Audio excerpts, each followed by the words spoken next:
Kerala water authority lab assistant exam 2024 July 13. Competitive എക്സാമുകൾ crack ചെയ്യാൻ syllabus cover ചെയ്താൽ മാത്രം പോരാ. ഉയർന്ന റാങ്കിലെത്താൻ ടൈം മാനേജ്മെന്റോട് കൂടിയ മോക്ക് ടെസ്റ്റുകളും പ്രാക്ടീസ് ചെയ്യേണ്ടതുണ്ട്. ടെക് PSC അതിനായി നിങ്ങൾക്കൊരു സുവർണാവസരം ഒരുക്കുന്നു. വിജയ ചരിത്രം ആവർത്തിക്കുവാൻ ടെക് PSCയുടെ സ്മാർട്ട് മോക്ക് ടെസ്റ്റ് പ്രോഗ്രാം ഇപ്പോൾ നിങ്ങൾക്കും ആക്സസ് ചെയ്യാം. ടെക് PSCയുടെ അതിവിദഗ്ധരായ ഫാക്കൽറ്റി ടീം തയ്യാറാക്കിയ ഈ മോക്ക് ടെസ്റ്റ് സീരീസിൽ 5000-ലധികം എക്സ്പ്ലനേഷനോട് കൂടിയ topic wise multiple choice questions, 20ഓളം ഫീഡ്ബാക്കോട് കൂടിയ മോഡൽ എക്സാമുകൾ എന്നിവ നിങ്ങൾക്ക് ലഭിക്കും. അതും വെറും 299 രൂപയ്ക്ക്.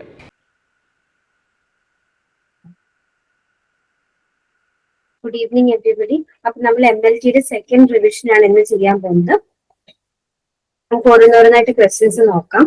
First question: healthy male person in 18 to 60 years age group can donate blood in options: A, every 2 months, every 3 months, option B, every 3 months, option C, every 4 months.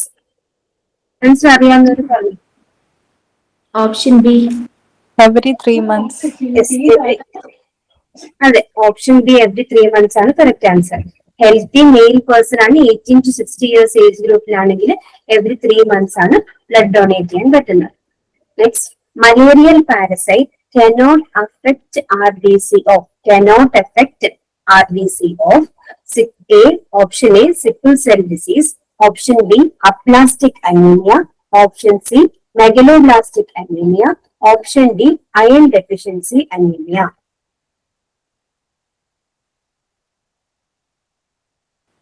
Option A, sickle cell disease. Yes, correct. Option A, sickle cell anemia ആണ് correct answer. അപ്പൊ sickle cell disease എന്ന് പറയുമ്പോൾ നമുക്കറിയാം അതിനകത്ത് RBCസിന് ഒരു characteristic sickle shape ആയിരിക്കും. ആ shape വരുന്നത് കാരണം എന്ത് സംഭവിക്കും?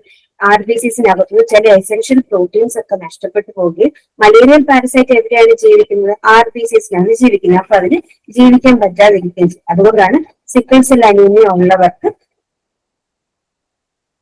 malarial parasite infect ചെയ്യാറുണ്ട്. Sickle cells have membranes stretched by their unusual shape that become porous and leak nutrients that the parasites need to survive, and the faulty cells eventually get eliminated fast by the organism, destroying the parasite along with it. അപ്പൊ sickle cell anemia എന്താ സംഭവിക്കുന്നത്? ആദ്യം mike on ആണ്, off ആക്കണ disturbance ഉണ്ട്.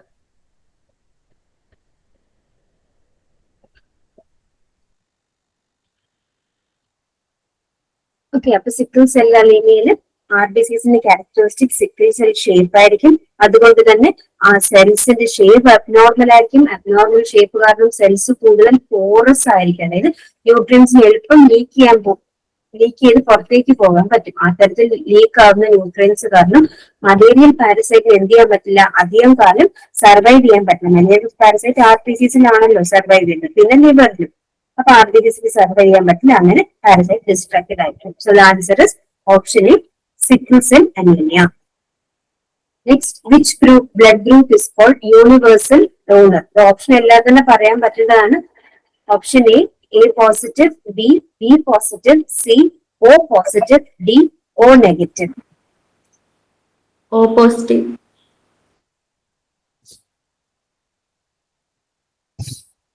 Answer is O negative. O negative blood group ആണ് കേട്ടോ answer.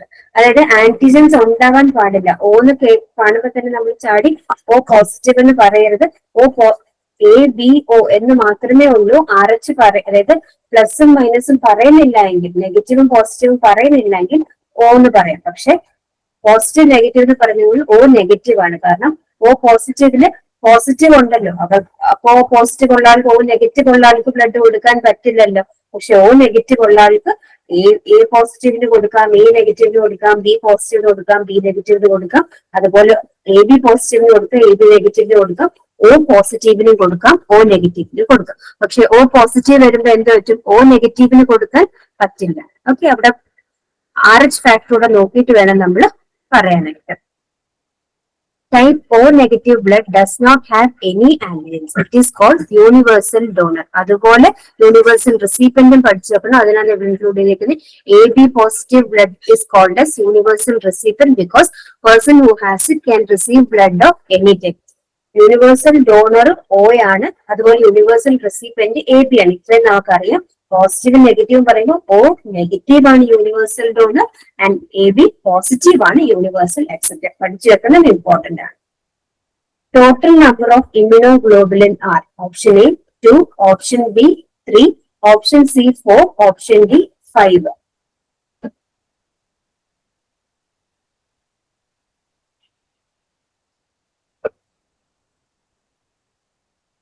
ഇമ്യൂണോഗ്ലോബുലിൻസിന്റെ number പറഞ്ഞ്.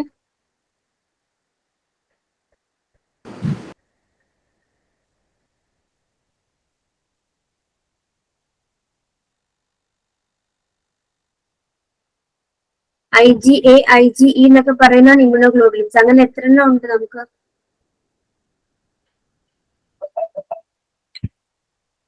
ഇമ്യൂണോഗ്ലോബുലിൻസ് 5 ആണോ? യെസ്, 5. അഞ്ചെണ്ണമാണ് ഉള്ളത്. Answer is option D 5. ഏതൊക്കെയാണ്? IgG, IgA, IgM, IgE, IgD. IgG, IgA, IgM, IgA. ഗെയിംഡ് GAMED എന്നിട്ടാണ് പഠിച്ചു വെച്ചാൽ മതി. അത് മാത്രമല്ല, ഇമ്യൂണോഗ്ലോബുലിൻസിന്റെ നമ്പർ ചോദിക്കും. കൂടാതെ ഓരോ ഇമ്യൂണോഗ്ലോബുലിനും ഓരോ സ്പെഷ്യാലിറ്റി ഉണ്ട്, അതും ക്വസ്റ്റ്യൻ ആയിട്ട് വരാം. അപ്പൊ നമുക്ക് ആ സ്പെഷ്യാലിറ്റീസ് ഒക്കെ നോക്കാം. ആദ്യം IgG, main antibody in secondary response, opsonizes bacteria, making them easier to phagocytose. അപ്പൊ നമുക്ക് ഫസ്റ്റ് ഒരു നമ്മുടെ പ്രൈമറി ആയിട്ടൊരു ബാക്ടീരിയ അല്ലെങ്കിൽ ഏതെങ്കിലും ഒരു ബാക്ടീരിയ നമ്മളെ അഫക്ട് ചെയ്യുന്നു. അത് കഴിഞ്ഞ് രണ്ടാമത് അഫക്ട് ചെയ്യുമ്പോൾ നമ്മുടെ ബോഡി ഓൾറെഡി സെൻസിറ്റൈസ്ഡ് ആണ്. അപ്പൊ കുറച്ചുകൂടെ ഫാസ്റ്റ് ആയിട്ട് റെസ്പോൺസ് കൊടുക്കും. അങ്ങനെ നമ്മൾ സെക്കൻഡറി റെസ്പോൺസ് അല്ലെങ്കിൽ അനാംനസ്റ്റിക് റെസ്പോൺസ് പറയും. അതിൽ സെക്കൻഡറി റെസ്പോൺസിൽ മെയിൻ റോൾ പ്ലേ ചെയ്യുന്നത് IgG ആണ്. അതുപോലെ ബാക്ടീരിയയെ ഓപ്സണൈസ് ചെയ്യാൻ, അതായത് ഫാഗോസൈറ്റോസ് ചെയ്യാൻ ഈസി ആക്കുന്ന വിധത്തിൽ അറ്റാച്ച് ചെയ്യാൻ പറ്റും. Fixes complement which enhances bacterial killing, again bacterial കില്ലിംഗിന് ഫേവർ ചെയ്യുന്ന കാര്യമാണ്. Process the placenta. ഇതിൽ സെക്കൻഡറി റെസ്പോൺസ് വളരെ വളരെ ഇമ്പോർട്ടന്റ് പോയിന്റ് ആണ്. സെക്കൻഡറി റെസ്പോൺസ് IgG ആണ്, ഓപ്സണൈസസ് ബാക്ടീരിയ IgG ആണ്, പ്രോസസ് ദ പ്ലാസെന്റ അതും വളരെ ഇമ്പോർട്ടന്റ് ആണ്. IgGയുടെ ഫംഗ്ഷൻ ആണ്. അടുത്തത് IgA. Secretory IgA prevents attachment of bacteria and viruses to mucus membrane. Main ആയിട്ട് നമ്മുടെ മ്യൂക്കസ് മെംബ്രെയിൻസിലൊക്കെയാണ് കാണുന്നത്. കോംപ്ലിമെന്റ് ഫിക്സേഷൻ ഇല്ല. സോ അതിൽ മ്യൂക്കസ് മെംബ്രെയിൻസിൽ കാണും എന്നുള്ള പോയിന്റ് ഇമ്പോർട്ടന്റ് ആണ്.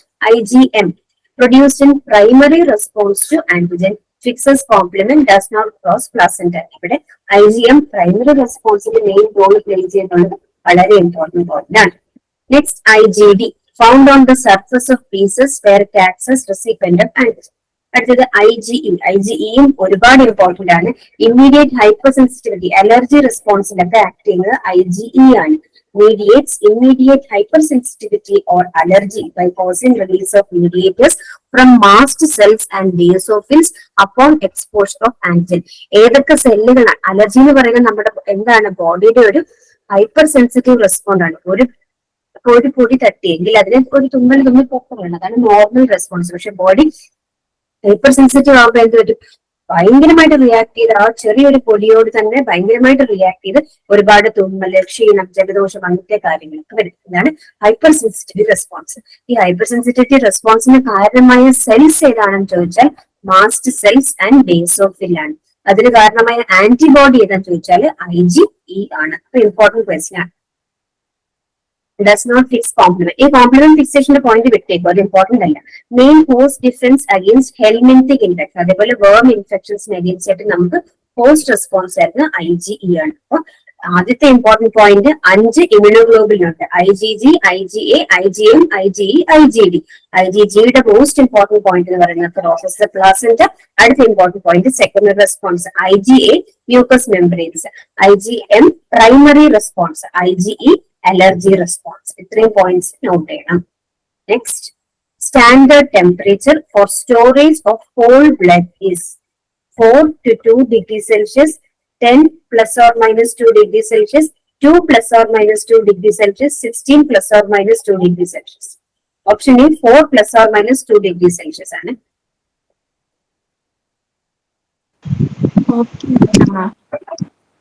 ക്ലിയർ ആയില്ല? Option option A.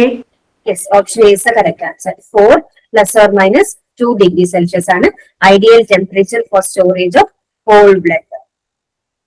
The only immunoglobulin that can cross placental barriers. ഇനിയിപ്പോ എല്ലാവർക്കും പറയാലോ, പറഞ്ഞു. Option A IgA. IgG. Yes, IgG is the answer. Answer is IgG. Okay, the only immunoglobulin that can cross placental barrier is IgG. Option D. Cause of fragmented RBC in peripheral blood smear.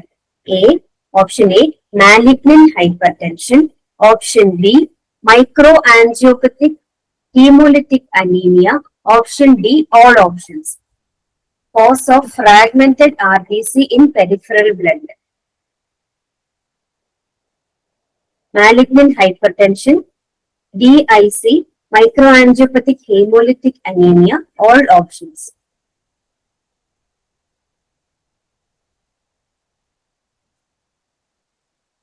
Option B ആണ് കേട്ടോ correct answer. അതായത് DIC. എന്താണ് DIC എന്ന് നമുക്ക് നോക്കാം. Disseminated intravascular coagulation അല്ലെങ്കിൽ കോയാഗുലോപ്പത്തി എന്നും പറയും. DIC. It is a condition in which blood clots form throughout the body, blocking small blood vessels. എന്ത് പറ്റും? നമ്മുടെ ബ്ലഡ് വെസൽസിനകത്തൊക്കെ സ്വയമേ അങ്ങ് ക്ലോട്ട് ഫോം ആകാൻ തുടങ്ങും. സാധാരണ എപ്പോഴാണ് ക്ലോട്ട് ഫോം ആകുന്നത്? എപ്പോഴാണ് പ്ലേറ്റ്ലെറ്റ്സ് അഗ്രിഗേറ്റ് ചെയ്യുന്നത്? ഒരു ഇഞ്ചുറി ഉണ്ടാകും, ബ്ലീഡിംഗ് ഉണ്ടാകും. ഇതില്ലാതെ തന്നെ ബോഡിയിൽ സ്വയമേ അങ്ങ് ക്ലോട്ട്സ് ഫോം ആകും. അങ്ങനെ വലിയ വലിയ ബ്ലഡ് വെസലിലാണ് ക്ലോട്ട് എങ്കിൽ അതിനെ തട്ടി മാറ്റിയിട്ട് ബ്ലഡിന് പോകാനൊക്കെ പറ്റും. ചെറിയ ബ്ലഡ് വെസലിലാകുമ്പോൾ എന്ത് പറ്റും? ആ ബ്ലഡ് വെസൽ അങ്ങ് ബ്ലോക്ക് ആയി പോകും. കുറച്ച് ഡയമീറ്റർ കാണത്തില്ല, അവിടെ ആ ബ്ലോക്ക് വന്നങ്ങ് അടങ്ങിയിരിക്കും. Symptoms may include chest pain, shortness of breath, leg pain, problems speaking or problems moving the part of the body. കൂടുതലും കൈകാലുകളിലാണ് ഇത് ആദ്യമേ കാണുന്നത്. അപ്പൊ കൈക്കും കാലിലും വേദന, അതൊക്കെയാണ് ആദ്യം വരുന്ന സിംറ്റംസ്. പിന്നെ ചെസ്റ്റ് പെയിൻ ഒക്കെ വരും. As clotting factors and platelets are used up, bleeding may occur. This may include blood in the urine, blood and in stool, or bleeding into the skin. അതേപോലെ ഒന്നാമത്തെ കാര്യം, ബ്ലഡ് അകത്തിരുന്ന് വെറുതെ clot ആകുന്നു. Bleeding ഉണ്ടായാലേ clot ആവാൻ പാടുള്ളൂ. ഇത് bleeding ഇല്ലാതെ തന്നെ ക്ലോട്ട് ആകും. രണ്ടാമത്തെ കാര്യം എന്താ? ഈ ക്ലോട്ടിംഗ് ഫാക്ടേഴ്സ് എല്ലാം ഇങ്ങനെ ഉപയോഗിച്ച് ഇപ്പൊ ക്ലോട്ടിംഗ് ഫാക്ടേഴ്സ് ഇല്ല. ക്ലോട്ടിംഗ് നടക്കാൻ വേണ്ടി ക്ലോട്ടിംഗ് ഫാക്ടേഴ്സ് അവൈലബിൾ അല്ല. അപ്പൊ ആക്ച്വലായിട്ട് ഒരു ബ്ലീഡിംഗ് വരുമ്പോൾ എന്ത് പറ്റും? ക്ലോട്ടിംഗ് ഫാക്ടേഴ്സ് ഉണ്ടാകത്തില്ല. അങ്ങനെ യൂറിനിലൂടെയൊക്കെ ബ്ലഡ് ഇങ്ങനെ പൊക്കോണ്ടിരിക്കും. ബ്ലഡ് ഒട്ടും തന്നെ കട്ടിപിടിക്കാതെ യൂറിനിലൂടെയൊക്കെ ബ്ലഡ് പോകുന്ന കണ്ടീഷൻസും കാണാം. Complications may include organ failure. ഇതിന്റെ സിവിയർ ആയി കഴിഞ്ഞാലുള്ള കോംപ്ലിക്കേഷൻസ് ആണ് organ failure, severe microangiopathic disease including disseminated intravascular coagulation and thrombotic microangiopathies generate fibrin strands that severe red blood cells as they try to move past a thrombus creating schistocytes. അപ്പൊ എന്താ ഈ DIC എന്ന് പറഞ്ഞാൽ disseminated intravascular coagulation. അപ്പൊ ഈ അസുഖം ഉള്ളവർക്ക് എന്താ സംഭവിക്കുന്നത്? ബ്ലഡിൽ സ്വമേധയാ ക്ലോട്ട്സ് ഫോം ആയിക്കൊണ്ടേയിരിക്കും. ഇത് ചെറിയ ചെറിയ ബ്ലഡ് വെസൽസിലൊക്കെ പോയി അടഞ്ഞിരുന്നെങ്കിൽ നമുക്ക് ചെസ്റ്റ് പെയിൻ പോലത്തെ സിംറ്റംസ് ഉണ്ടാവും. അതുപോലെ തന്നെ അനാവശ്യമായിട്ട് പല സ്ഥലങ്ങളിലും ബ്ലീഡിംഗ് ഉണ്ടാവും. ആ ബ്ലീഡിങ്ങിനെ തടയാൻ എന്തുണ്ടാവില്ല? ആവശ്യത്തിന് ക്ലോട്ടിംഗ് ഫാക്ടേഴ്സ് ഉണ്ടാകത്തുമില്ല. അങ്ങനെ യൂറിനിലും ബ്ലഡിലൂടെയും സ്കിന്നിലൂടെയൊക്കെ ബ്ലീഡിങ് കാണും. ഈ തരത്തില് അപ്പൊ ഇങ്ങനത്തെ ഒരാളുടെ ബ്ലഡ് നമ്മൾ പെരിഫറൽ ബ്ലഡ് സ്മിയർ എടുക്കുമ്പോൾ എന്ത് പറ്റും? ഈ ക്ലോട്ടിങ്ങിന്റെ ഒക്കെ ഭാഗമായിട്ട് RBCs ചെറുതായിട്ട് ഫ്രാഗ്മെന്റഡ് ആയിട്ട് പൊട്ടിപ്പോയ RBCs ഒക്കെ നമുക്ക് കാണാൻ പറ്റും. കുറച്ച് ക്ലോട്ടായി ബാക്കി ആയില്ല, അല്ലെങ്കിൽ ഈ ഫാക്ടേഴ്സ് ഒക്കെ പുറത്തുപോയി അങ്ങനെ കുറച്ച് ചിലപ്പോൾ ആ ക്ലോട്ടിൽ നിന്ന് ഇളകി വരുന്ന RBC ഒക്കെ ആയിരിക്കും. അകത്ത് ക്ലോട്ട് ഉണ്ടല്ലോ, ആ ക്ലോട്ടിന് പൊട്ടി ഇളകി വരുന്ന RBC ഒക്കെ ആയിരിക്കും. അപ്പൊ കുറച്ച് പൊട്ടിപ്പോയ RBCs ഒക്കെ അതിന് നമ്മൾ ഫ്രാഗ്മെന്റഡ് RBCs എന്ന് പറയും. ഈ തരത്തിൽ ഫ്രാഗ്മെന്റഡ് RBCs പറയുന്ന പേരാണ് ഷിസ്റ്റോസൈറ്റ്. SCHISTOCYTES ഷിസ്റ്റോസൈറ്റ്സ്. അപ്പൊ നമ്മളോട് ഇങ്ങനെയും ക്വസ്റ്റ്യൻ ചോദിക്കാം, causes of ഷിസ്റ്റോസൈറ്റ്സ് in peripheral blood smear എന്ന് ചോദിക്കാം. ഷിസ്റ്റോസൈറ്റ്സ് എന്ന് വെച്ചാൽ എന്താണ്? ഫ്രാഗ്മെന്റഡ് RBC ആണ്. ഫ്രാഗ്മെന്റഡ് RBC കാണുന്ന ഒരു കണ്ടീഷനാണ് DIC.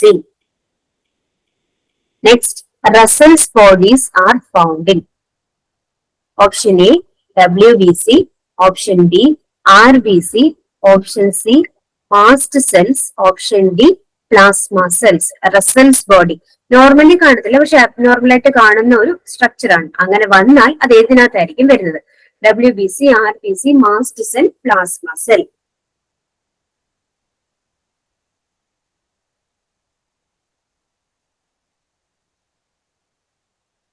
The answer is എന്താ പറഞ്ഞേ? ഓപ്ഷൻ ഡി ആണോ പറഞ്ഞത്? WBC. അല്ല, ഓപ്ഷൻ ഡി ആണ് കേട്ടോ. പ്ലാസ്മ സെൽസ് ആണ് answer. Russell's bodies are inclusion bodies found in atypical plasma cells. Usually എന്തെങ്കിലും ഒരു ഇമ്മ്യൂൺ റെസ്പോൺസ് വന്ന് ഒരുപാട് ഹൈ എമൗണ്ടിൽ IgG ഇമ്മ്യൂണോഗ്ലോബുലിൻ പ്രൊഡ്യൂസ് ചെയ്യുന്ന സെൽസിൽ നമുക്ക് പ്ലാസ്മയിൽ കാണാൻ പറ്റുന്ന സ്പെഷ്യലൈസ് സ്ട്രക്ചേഴ്സ് ആണ് ഈ റസൽ ബോഡീസ് എന്ന് പറയുന്നത്. എറ്റിപ്പിക്കൽ പ്ലാസ്മ സെൽസ് ആണ്.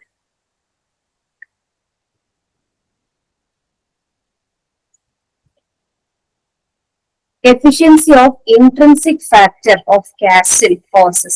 Castle's intrinsic factor അതിന്റെ ഡെഫിഷ്യൻസി കാരണം ഉണ്ടാകുന്ന അസുഖം ഏതാണ്? Castle's intrinsic factor. Option A megaloblastic anaemia, option B pernicious anaemia, option C Cooley's anaemia, option D aplastic anaemia.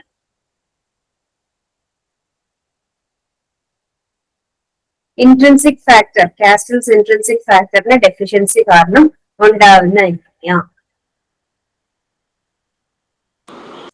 B ആണോ? Yes, option B. അതെ അതെ, ബി പറഞ്ഞതെല്ലാം കറക്റ്റ് ആട്ടോ. Option B pernicious anaemia is correct answer. Pernicious anaemia എങ്ങനെയാ ഉണ്ടാകുന്നത്? Deficiency of intrinsic factor. ഈ intrinsic factor ഉണ്ടെങ്കിൽ നമുക്ക് എന്ത് ചെയ്യാൻ പറ്റും? വൈറ്റമിൻ B12 മറ്റ് വൈറ്റമിൻസും ഒക്കെ അബ്സോർബ് ചെയ്യാൻ പറ്റും. ക്രമേണ വൈറ്റമിൻ B12 കുറയുമ്പോൾ, അപ്പൊ ഈ ഇൻട്രിൻസിക് ഫാക്ടർ കുറയുമ്പോൾ ഉണ്ടാവുന്ന അനീമിയാണ് പെർനീഷ്യസ് അനീമിയ. അത് കാരണം ഇൻട്രിൻസിക് ഫാക്ടർ എന്തിനാണ് വേണ്ടത്? വൈറ്റമിൻ B12 അബ്സോർബ് ചെയ്യാനാണ്. ക്രമേണ വൈറ്റമിൻ B12 അബ്സോർപ്ഷൻ കുറയുമ്പോൾ ഉണ്ടാകുന്ന അനീമിയാണ് മെഗാലോബ്ലാസ്റ്റിക് അനീമിയ. മെഗാലോബ്ലാസ്റ്റിക് എന്ന് വെച്ചാൽ RBCസിന്റെ സൈസ് ഒക്കെ നല്ല വലുതായിരിക്കും, പക്ഷെ ആവശ്യത്തിന് HB ഒന്നും ഉണ്ടാവില്ല. Megaloblastic anaemia. അതുപോലെ നമ്പർ ഓഫ് RBCs കുറവായിരിക്കും. സൈസ് ഒക്കെ വലുതാണ്, പക്ഷെ നമ്പർ ഓഫ് RBCs കുറവാണ്. അതാണ് megaloblastic anaemia. Deficiency of vitamin B12 കാണുന്നത്. അത് കഴിഞ്ഞ് ബീറ്റ താലസീമിയ എന്ന് പറയുന്ന കണ്ടീഷനിൽ ഉണ്ടാവുന്ന അനീമിയാണ് കൂലീസ് അനീമിയ. അടുത്തത് ബോൺ മാരോയിൽ ഡിസീസ് വന്ന് ബോൺ മാരോയ്ക്ക് RBC ഒന്നും ഉണ്ടാക്കാനേ പറ്റുന്നില്ല. അപ്പൊ RBC ഇല്ലെങ്കിൽ ഹീമോഗ്ലോബിൻ കാണില്ലല്ലോ, RBCക്ക് അകത്തല്ലേ ഹീമോഗ്ലോബിൻ ഉണ്ടാകുള്ളൂ. അപ്പോ അത്തരത്തിലുണ്ടാകുന്ന അനീമിയാണ് എപ്ലാസ്റ്റിക് അനീമിയ. ബോൺ മാരോയ്ക്ക് RBC ഉണ്ടാക്കാനേ പറ്റില്ല. RBCയുടെ കൗണ്ട് ക്രമേണ കുറഞ്ഞ് വളരെ കുറഞ്ഞു പോകുന്നു. അപ്പൊ ഇതില് megaloblastic anaemia vitamin B12 deficiency, pernicious anaemia intrinsic factor deficiency, Cooley's anaemia beta thalassaemia deficiency, aplastic anaemia bone marrow disease. ഇതില് ഇൻട്രിൻസിക് ഫാക്ടർ ഇല്ലെങ്കിൽ വൈറ്റമിൻ B12 അബ്സോർപ്ഷൻ ക്രമേണ കുറഞ്ഞു പോകും. അപ്പൊ അങ്ങനെ മെഗലോബ്ലാസ്റ്റിക് അനീമിയ വരും. അപ്പൊ അതുകൊണ്ട് ഈ ചോദിച്ച ചോദ്യത്തില് ഇൻട്രിൻസിക് ഫാക്ടർ ഇല്ലാത്ത കണ്ടീഷനിൽ ഉണ്ടാവുന്ന, ഇൻട്രിൻസിക് ഫാക്ടർ ഡെഫിഷ്യൻസിയിൽ ഉണ്ടാവുന്ന അനീമിയ എന്ന് ചോദിച്ചാല് പെർനീഷ്യസ് അനീമിയ തന്നെയാണ് കറക്റ്റ്. അതില്ലെങ്കിൽ മെഗലോബ്ലാസ്റ്റിക് അനീമിയ എന്ന് എഴുതാം, അതും തെറ്റല്ല. Next question. 40 years old male had undergone splenectomy 20 years ago. Peripheral blood smear examination would show the presence of. Option A, dull bodies. Option B, hypersegmented neutrophils. Option C, spherocytes. Option D, oval jolly body. Oval jolly body. സംഭവിച്ച ഒരു വ്യക്തി. Option D. Option അതെ അതെ correct. സ്പ്ലീനെക്ടമി സംഭവിച്ച ഒരു വ്യക്തിയാണ് നമ്മൾ peripheral blood smear എടുക്കുമ്പോൾ RBCയിൽ കാണുന്ന ഒരു സ്പെഷ്യൽ ടൈപ്പ് ഇൻക്ലൂഷൻ ബോഡീസ് ആണ് oval jolly body. Answer is option D, oval jolly body. These are usually single peripheral bodies within red cells representing DNA material. DNA material represent ചെയ്യുന്ന inclusion bodies ആണ് RBCസിനകത്താണ് കാണുന്നത്. These bodies may be seen ഏതൊക്കെ കണ്ടീഷനിൽ കാണാം? Post സ്പ്ലീനെക്ടമി. Spleen remove ചെയ്യുന്ന surgery ആണ് സ്പ്ലീനെക്ടമി. അത് കഴിഞ്ഞ് കാണാം മെഗലോബ്ലാസ്റ്റിക് അനീമിയ. നേരത്തെ പറഞ്ഞ മെഗലോബ്ലാസ്റ്റിക് അനീമിയയുടെ കണ്ടീഷനിൽ കാണാം. സീവിയർ ഹിമോലൈസിസ് ഉണ്ടാകുന്ന കണ്ടീഷൻസിൽ കാണാം. And myeloplastic anaemia. ഇത്രയും കണ്ടീഷൻസിൽ നമുക്ക് ഓവൽ ജോളി ബോഡി കാണാൻ പറ്റും. Answer is option D, oval jolly body. Contribution of blood to body weight. Total body വെയിറ്റിൽ ബ്ലഡ് എത്ര ശതമാനമാണ്?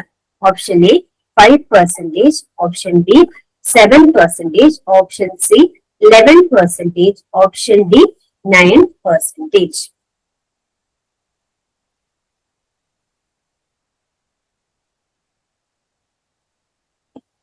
ഗസ് എങ്കിലും ചെയ്തോ, തെറ്റിയ നമുക്ക് പിന്നെ കറക്റ്റ് ചെയ്യാമല്ലോ. 7%. ബി ആണോ സി ആണോ? Option Maybe. D, option B 7% correct answer ആണ് കേട്ടോ. So blood contributes to 70% of body weight. നമ്മുടെ ഫുൾ ബോഡിയുടെ 7% ആണ് ബ്ലഡ് എന്ന് പറയുന്നത്. Which of the following is RBC diluting fluid? Engelmann's fluid, Turk's fluid, Dacey's fluid, Resecker solution. RBC diluting fluid ഏതാണിത്? Option C. Correct answer. Option C, Dacey's fluid is the answer. ഇതില് Engelmann's fluid is used for absolute eosinophil count. Turk's fluid is used for WBC dilution. Dacey's fluid is used for RBC dilution. Resecker solution is for platelets.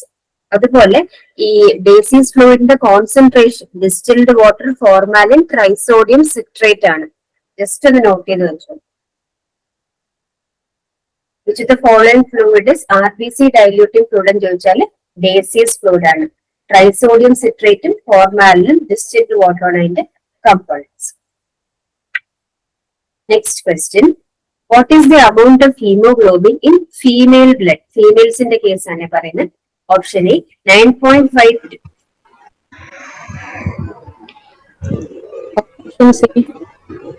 Option C.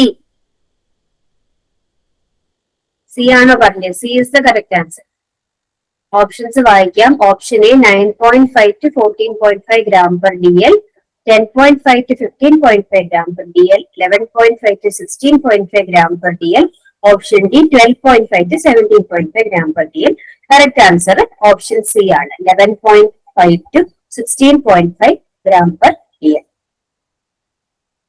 Volume of RBCs per cubic milliliter of blood is called. Volume of RBC per cubic milliliter of blood. Option A PCV, option B MCV, option C MCH, option D MCHC. PCV. Yes, option A PCV is the correct answer. PCV എന്താണ്? Packed cell volume. MCV എന്താണ്? Mean corpuscular volume. MCHC എന്താണ്? Mean corpuscular hemoglobin concentration. MCH എന്താണ്? Mean corpuscular hemoglobin. അപ്പൊ അതില് PCV എന്ന് പറയുന്നത് ഏതാണ്? Volume of RBCs per millimeter cube of blood. ബ്ലഡിൽ എത്ര RBC ഉണ്ട്, എത്ര പാക്ഡ് സെൽ വോള്യൂം ഉണ്ട് എന്നതിന്റെ ഒരു അളവാണ് PCV. ഇനി MCV എന്താണ്? Size of red blood cells and is expressed in femtolitres or cubic microns. Micrometre cube അല്ലെങ്കിൽ ഫെംറ്റോലീറ്ററിലാണ് നമ്മൾ എക്സ്പ്രസ് ചെയ്യുന്നത്. MCV എന്താണ്? Mean corpuscular volume. അപ്പൊ അവിടെ സൈസ് ഓഫ് RBC ആണ് പറയുന്നത്.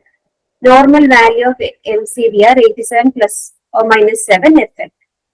MCH quantifies the amount of hemoglobin per red blood cell. Mean corpuscular hemoglobin.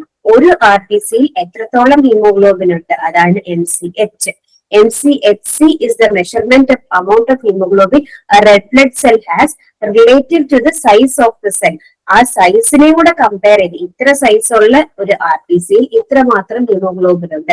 ആ റിലേറ്റീവ് മെഷർ പറയുന്നതാണ് MCHC, mean corpuscular haemoglobin concentration. അപ്പൊ ഇവിടെ ചോദിച്ചേക്കുന്നത് volume of RBC per millilitre cube of blood ആണ്. അപ്പൊ volume ആണ് ചോദിച്ചിരിക്കുന്നത്. So it is PCV, packed cell volume. Normal value of bleeding time by Duke's method is option A 3 to 8 minutes.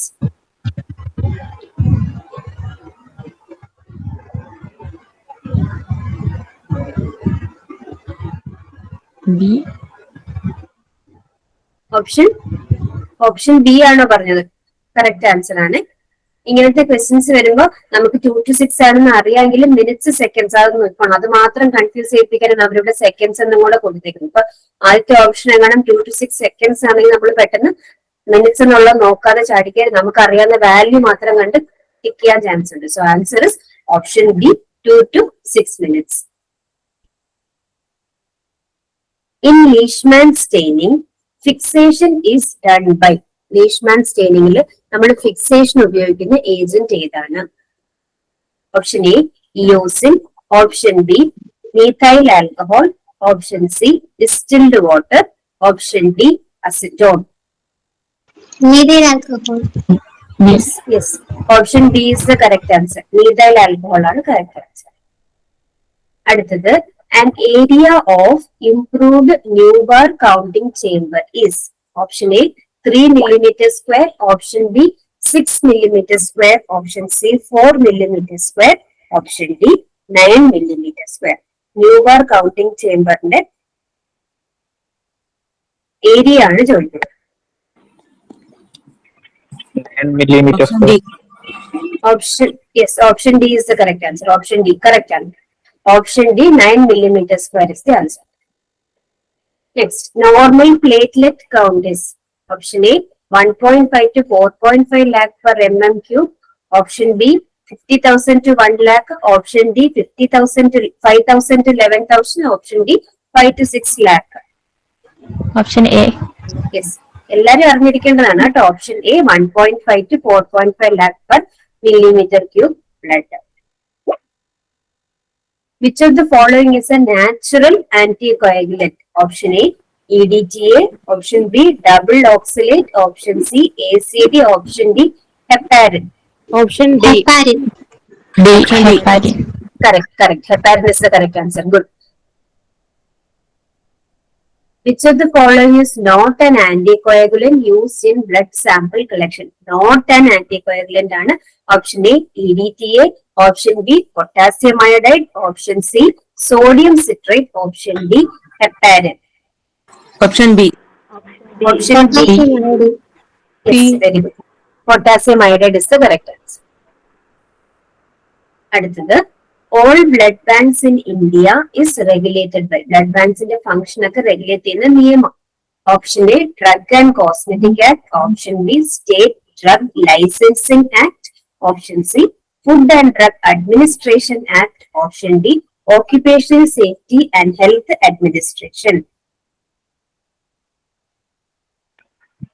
Drugs and Cosmetic Act. Option A Drug and Cosmetic Act is the correct answer. Correct ആണ് കേട്ടോ. All blood banks in India is regulated by Drug and Cosmetic Act. Option A is the correct answer. Ideal shape of blood smear. Option A rectangular, option B spherical, option C tongue shaped, option D Option C. square. C tongue shape. Good. എല്ലാരും correct ആണ്. Option C tongue shaped ആണ് correct answer. Next, increasing all the cells in blood is known as. Option A pancytosis, option B pancytopenia, option C pancellulitis, option D pan-inflammation. A pancytosis. Pancytopenia. Option A pancytosis. Pancellulitis.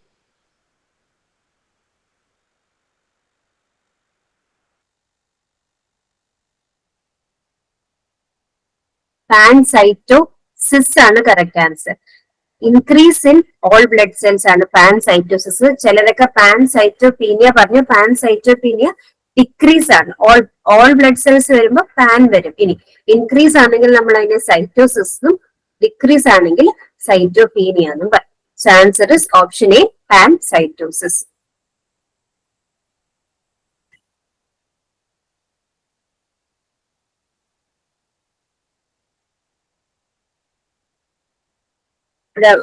Type ചെയ്തിരിക്കുന്ന option തെറ്റാണ്. Pancytosis ആണ് answer. Okay, increase in all the blood cells option A pancytosis ആണ് correct answer. Next, for blood collection in newborn child, the preferred sites of capillary blood collection, new born ചൈൽഡിൽ capillary blood കളക്ഷന്റെ site? Option A finger tip, option B toe, option C ear tip, D all the above. പറഞ്ഞു. Option B, toe. Option B toe. Correct ആട്ടോ. Toe പറഞ്ഞവരെല്ലാം correct ആണ്. Option B toe is the correct answer. Next നമ്മുടെ last question ആണ്. Graveyard of RBC. ഇത് easy question ആണ്. Spleen. Option C spleen is the correct answer. Okay.